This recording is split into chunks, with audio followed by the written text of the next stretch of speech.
What's up? I'm Beau, and I sing for a band called Blessthefall. Awesome. So you guys just released Hollow Bodies, which is the fourth studio album from the band. How would you say that this album is different in comparison to any record that you guys have worked on before? Man, okay, it's pretty different. I mean, we've definitely kind of, stuck to our style as far as, we're not writing like, we're not writing death metal or anything. Yeah. But no, we felt the need that, to really step it up with this record, Witness and Awakening. We're very similar records, we kind of played it safe, so to speak. And on this one, we just, we kind of just let the creativity just go. And we wanted to sound bigger and better any way we can. So like, the heavier parts are just like nasty. Yeah. You know what I mean? So we just went with that. We made sure that the vocals, like all the clean parts and the singing and stuff was, something that you were going to remember, like kind of timeless melodies and things like that. So it was a lot of hard work, but I think we accomplished that. Awesome. Yeah. So what does the album title Hollow Bodies mean? Well, it's basically based off of one of the lyrics from one of the songs, which was loosely written about The Walking Dead.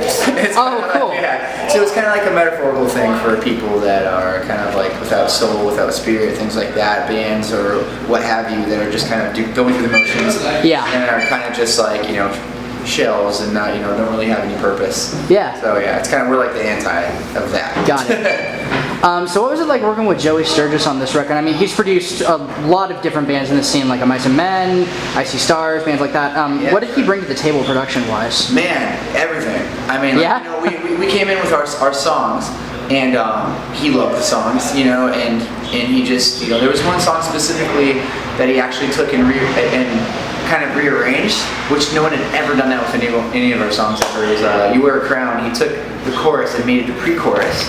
And then he said, okay, write a whole new chorus. And we're just like, what? Like, okay, sure. And we just sort of we let him do his thing. We trusted him, and we gave him our songs, and we kind of just put it in his hands and said, do what you gotta do. Here's what we have. Here's our vocals. Here's our melodies. Here's our screaming, our lyrics. Here's our music. Now multiply it. So he just kind of, we did some live strings, and he orchestrated all that, which was amazing. And I think it gets a lot of flack, I think, sometimes for being like a little too digital or, new school, but, we recorded our drums in an amazing live room, like this huge live room.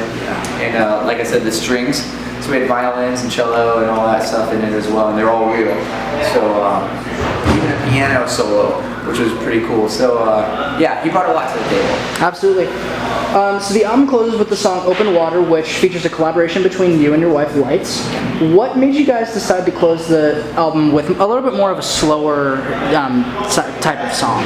Well, the whole record is pretty in your face. Yeah. I think there's like one little break in there with like an interlude song buried in these walls, but other than that, the whole record is just like up here. And so it was kind of Eric's idea, he brought the fact that like, the last song on the record has to be the best song. It has to wrap up everything, what I mean? And so I think, I back that idea completely. When you're listening to a record front to back, it's like a resolve, Yeah. So it was just like a big epic, epic ending. Yeah. To a very aggressive in your face album, and I think it just ends it perfectly. I think it just really wraps it up. Yeah, I was gonna use the word epic too, because it sort of reminded me a little bit of like a movie score, how it kind of comes to that really a little bit more slowed down, but just like very build up, epic conclusion, I guess you could say. Totally. That's what we're going for. Like, awesome. I think the next record is gonna be even more of that. Oh God. Just because we kind of touched it on this record with the strings and stuff like that. I feel like the next album's gonna be we're gonna really try to like explore that. That's awesome. I'm really looking forward to that. Yeah.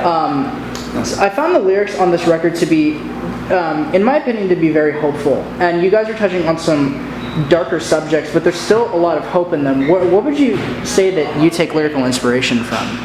I tried something different with this record. I tried, being a bit more metaphorical and storytelling and things like that. But in the end, it's has to do with real life situations. Yeah. But I kind of took from like Mike Hemm's book, like Gerard, the way he tells stories. Absolutely. Very theatrical, and it feels like when you're listening to it, you're watching like you know, movie. some sci-fi. Yeah. Like when you're hearing the song. So I kind of took from that, you know, and like I said, you know, I really kind of just touched on it with this record, and I feel like, you know, it's something that it's new and it's fresh for us, and that the listener appreciates it and can sit there and paint their own pictures and you know, in their heads as they're listening to our album. So it's not just the music, it's the whole thing, you know, it's the whole experience. Absolutely. Yeah. So tell me about a little bit about the artwork. What is the significance behind the artwork of Hollow Bodies? Yeah, you know, we wanted to kind of encompass the Hollow Body title in art form, and I think we nailed it. Yeah. You know, it's just super creepy, super eerie, and you can tell you can't really tell if it's a man or a woman. It's very ambiguous as far as the sex is concerned, and but the gender is concerned. But then, you know, it's kind of flaky, falling apart, and underneath is just sort of like the concrete shell kind of thing. So yeah, we really wanted to represent the title of the record. Absolutely. Yeah. So the next two questions I asked to every artist that I interview: what kind of message would you like fans to walk away with after listening to your music?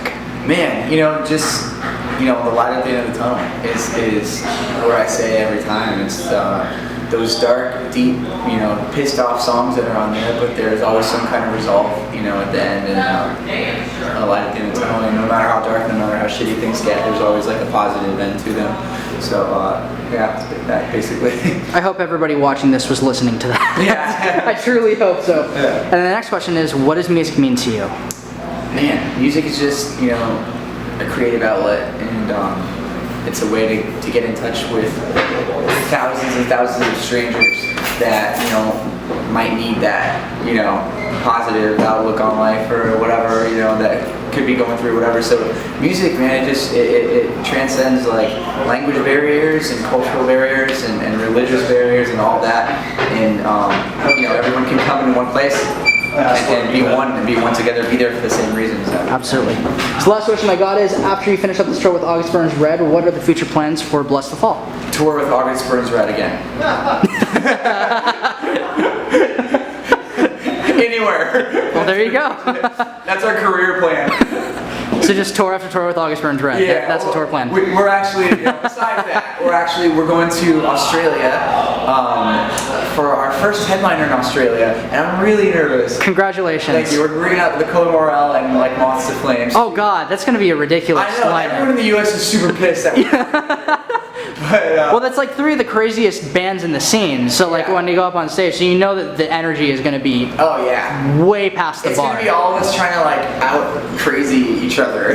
Yeah, so it's going to be pretty nuts. But yeah, it's going to be our first headliner up there, and we'll see how it goes. Very nervous. Hopefully the fans come out and show their support. You know, we know we have some diehard fans down there, so it'll be fun. And we're going to Brazil for 3 shows as well. Cool. And going to Rio de Janeiro for the first time. So very nice. I hope to take a picture next to the giant Jesus statue. You know, the cliche, like, I just want to stand there. Yeah.